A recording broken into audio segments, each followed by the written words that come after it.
In 1995, a 19-year-old college student was found dead in the woods near the University of Tennessee campus, her body covered in strange marks and a pentagram carved into her chest. The killer wasn't a stranger or a man hiding in the shadows. The murderer was another teenage girl, Christa Pike, and she didn't just kill out of rage. She killed because she thought it would make someone love her. Pike was born on March 10th, 1976, in West Virginia. Her childhood was chaotic from the start. Her mother struggled with substance abuse, and her father wasn't really present. Christa bounced between relatives and spent much of her teenage life feeling abandoned and unwanted.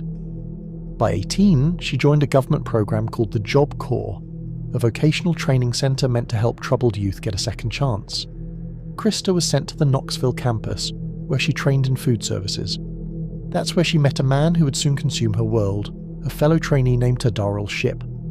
Christa was instantly drawn to Taddarel. He was into occult symbolism and dark imagery, things Christa found mysterious and thrilling. She became obsessed with him. But Taddarel didn't feel the same way, and that imbalance would later turn deadly. Another student named Colleen Slemmer joined the program around the same time. Colleen was friendly, outgoing, and sometimes a little flirtatious. To Christa, she was competition. She became convinced, without evidence, that Colleen was trying to seduce Taddarel. Christa's jealousy quickly turned to paranoia.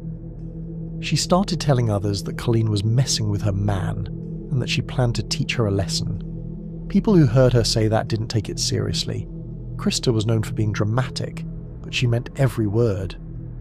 On January 12th, 1995, Christa told Colleen she wanted to make peace, and invited her to take a walk to a nearby wooded area with her, Taddarel, and another student named Shadola Peterson. Colleen, thinking the tension would finally be resolved, agreed to go. The four students walked away from campus, heading toward an isolated spot near the University of Tennessee's agricultural campus. Once they reached the woods, Christa's tone changed. She began accusing Colleen of flirting with Taddarel again.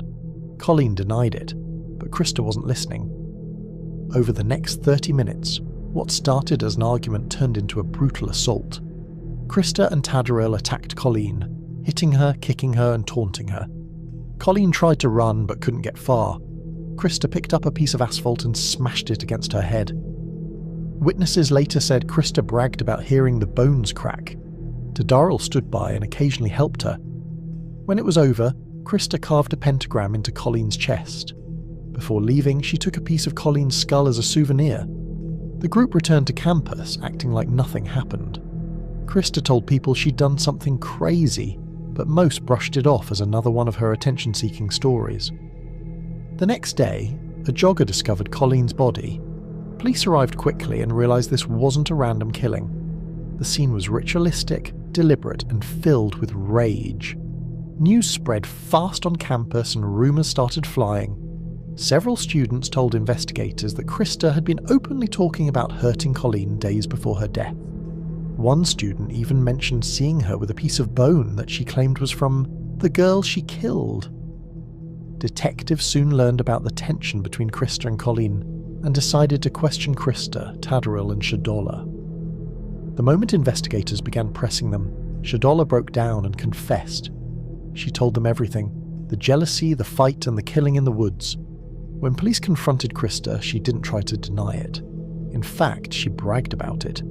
She told them she wanted Colleen dead because she thought it would make Taddarel love her more. Christa even drew diagrams of the crime scene, explaining where each event happened. She mentioned the pentagram on Colleen's chest and the bone fragment she kept as a trophy. The level of calm she showed during questioning shocked investigators. Physical evidence backed up everything Shadola said. Colleen's blood was found on Christa's clothes, and the skull fragment was later confirmed to belong to the victim. The murder of 19-year-old Colleen Slemmer created fear and speculation among students and staff Friday. Knoxville police quickly dispelled any myths about the case with a break in their investigation. It did not involve a university student. It did not occur on the bike trail. It was not a random or a stranger-to-stranger incident. Police say the murder suspects were close to the victim. The motive of the crime appears to be a love triangle. It appears that both of the females involved had been involved with a 17-year-old male. The victim's partially dressed body was found in this brushy area Friday morning. An autopsy confirmed she was slashed repeatedly with a meat cleaver and some other small cutting device, perhaps a razor blade or box opener. Authorities say she was then beaten over the head with a large chunk of asphalt from this pile. The injuries that Christa Pike caused to be inflicted upon Colleen Slimmer are almost beyond description. It was at this location that Colleen Slimmer was actually pleading for her life, and Christa Pike showed her no mercy. The body of Colleen Slimmer ended up in this general area right over here. She was dancing around in a circle. Who was dancing around in the circle? Christa. Dancing around the circle while she was telling you about this? Yes. Was she doing anything else? She was smiling. Making any other noises? She was kind of singing la la la. It was one of the fastest confessions and evidence matches the Knoxville police had ever seen.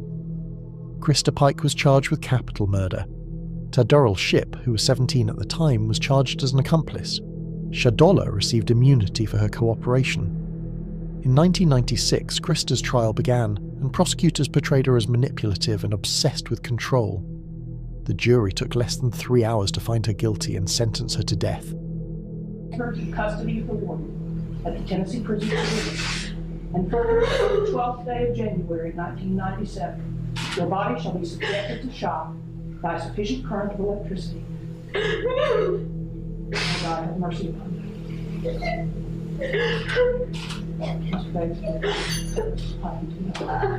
can I please have my mom before I go? Mr. Bates, please hold Miss Pike in the dock. Please, let me just find my mom. Please hold her. I love you. I love you.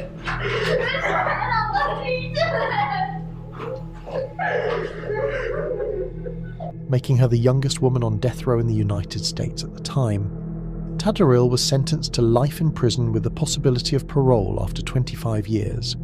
Even in prison, Christa's behaviour remained erratic. She wrote love letters to Tadoril and seemed proud of what she'd done. Over time, though, her obsession shifted from jealousy to desperation.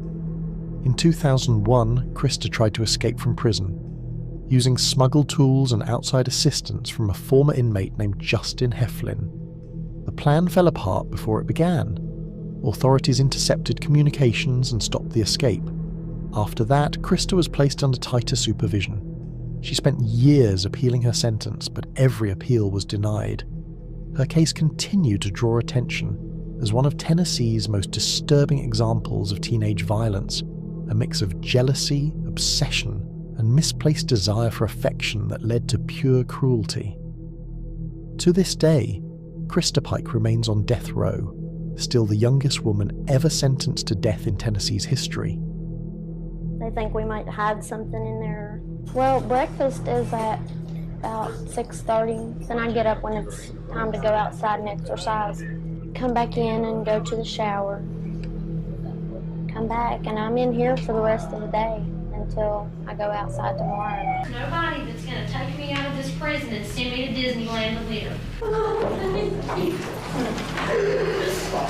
It's okay.